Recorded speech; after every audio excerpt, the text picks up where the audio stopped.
Saudari-saudaraku yang terkasih, berjumpa kembali bersama saya Inspirasiku di Antara. Renungan Harian Kamis 3 Juni. Hari ini kita bersama seluruh gereja Katolik memperingati Santo Carolus Luanga dan kawan-kawan martir. Saudari-saudaraku yang terkasih, apa kabar semuanya? Semoga kita selalu dalam keadaan sehat, baik, dan tetap bersemangat.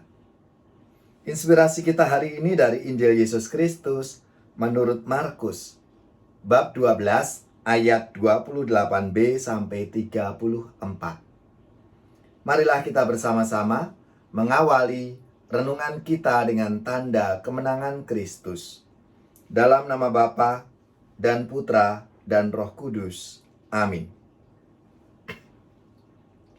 Allah Bapa sumber keteguhan iman, darah para martirmu telah engkau jadikan benih iman umat Kristiani. Semoga gerejamu yang sudah disuburkan dengan darah Santo Carolus dan kawan-kawan martir semakin bertumbuh dan menghasilkan panenan berlimpah.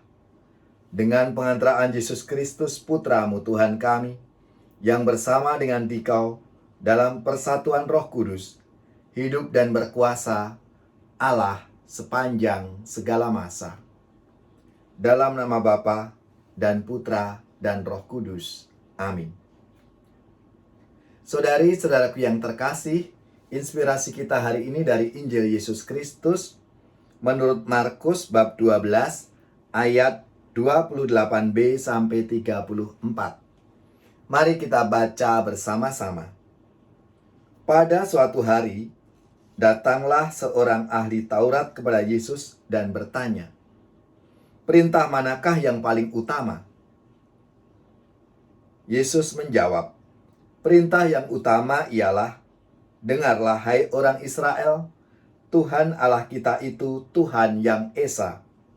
Kasihilah Tuhan Allahmu dengan segenap hati, dengan segenap akal budi, dan dengan segenap kekuatanmu.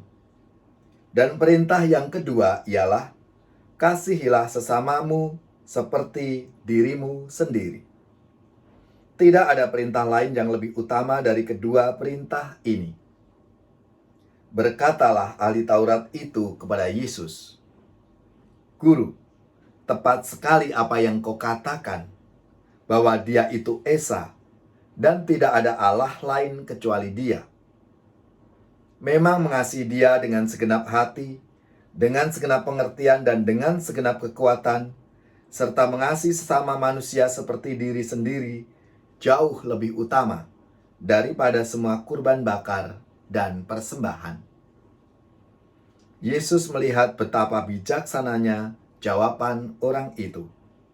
Maka ia berkata kepadanya, "Engkau tidak jauh dari kerajaan Allah." Dan tak seorang pun masih berani menanyakan sesuatu kepada Yesus.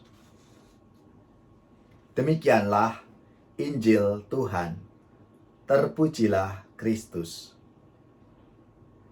Bapak, Ibu, dan saudara-saudariku yang terkasih, apa kabar semuanya? Semoga kita bersama keluarga selalu dalam keadaan baik, sehat, dan bersemangat. Hari ini kita bersama seluruh gereja Katolik di hari Kamis 3 Juni memperingati Santo Carolus Luanga dan kawan-kawan martir dari Uganda. Selamat dan profisiat. Semoga saudara-saudari, gereja, paroki, dan lembaga-lembaga yang pesta nama Santo Carolus Luanga diberikan rahmat dan inspirasi dalam hidup dan karya pelayanan kita. Saudara-saudari yang terkasih, kemartiran Santo Carolus Luanga dan kawan-kawan martir dari Uganda, Afrika menampakkan dengan jelas betapa mewartakan hukum kasih sebagai hukum yang utama bukanlah tanpa risiko. Pada waktu itu mayoritas penduduk Uganda masih hidup dengan adat istiadat yang bertentangan dengan iman Kristiani. Poligami, perdagangan budak, pedofilia, dan pemerkosaan terhadap anak-anak.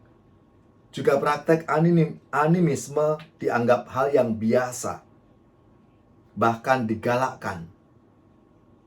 Oleh karena itu, kehadiran para misionaris Katolik sejak tahun 1875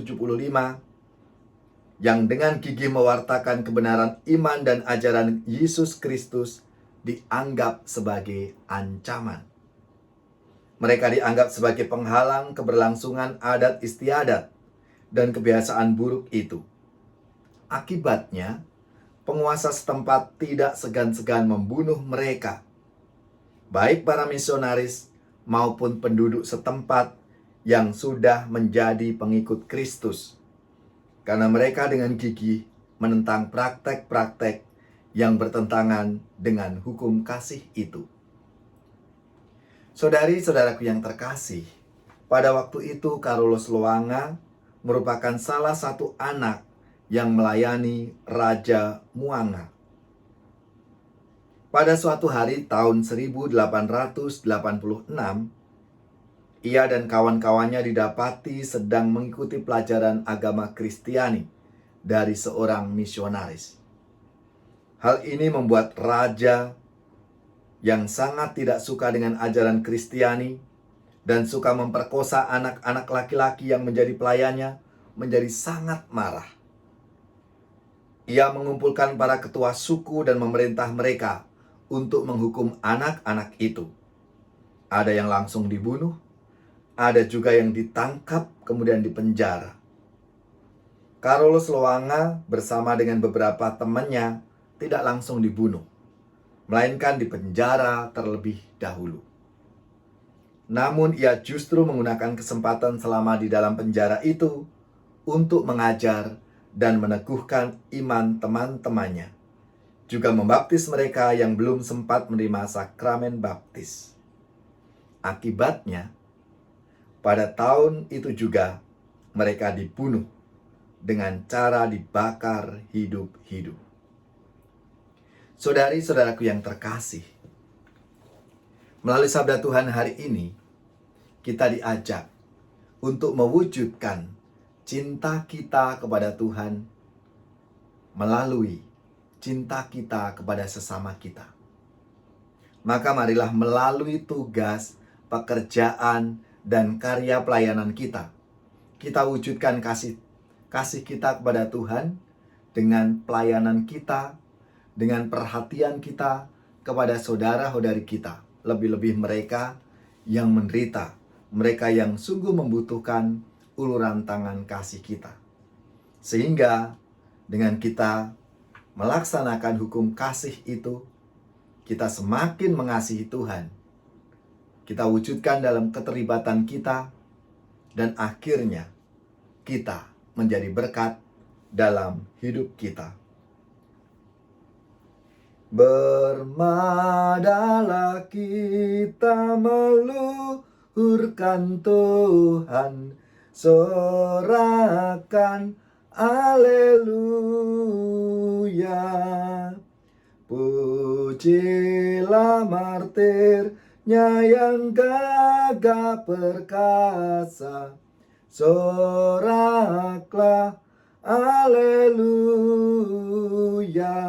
Direlakannya jiwa raganya demi imannya yang kudus. Saudari-saudaraku yang terkasih, marilah kita mengakhiri inspirasi kita, renungan harian Kamis 3 Juni dengan mohon berkat Tuhan.